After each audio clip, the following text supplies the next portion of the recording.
If there's something you want, complete it now. Do it badly. Do it often. Enjoy the ride, and someday, that thing will become so easy to achieve because you'll be well practiced. But first, you have to overcome the fear of doing things badly. This fear comes from the firm belief that you don't have many chances at something. You think that if you wreck this chance, you won't get another chance. For example, it's a tough job market. You have to survive, and even though your current job isn't where you ought to be, at least you know it well. You may be dabbling in something on the side, but you haven't gone all out to experiment with it because you think you need to get it perfectly the first time. Now, even if this were true, you're losing way more than you're gaining by desperately trying to hold on to perfectionism. There may be challenging aspects to what you're doing that won't be apparent to you until much later in the process. Software programmers and other technology professionals often fall prey to this. They may spend years on the electronics prototype, website, or mobile app, thinking that's the critical part. But no, the most vital part is if people need or even want what they're building. And if they do, how do they intend to communicate this solution to the prospective customers? There's a famous experiment of a class of college students who were divided into two cohorts.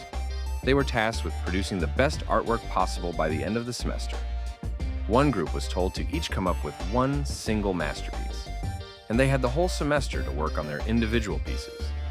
The other group was told to produce good art, but they were to make as much as they could. At the end of the semester, the two groups presented their work to see which group had the best art. Turns out, the group that focused on producing the perfect artwork produced significantly fewer pieces of quality art than the second group, who were told to create as many pieces as they could. The lesson here is practice.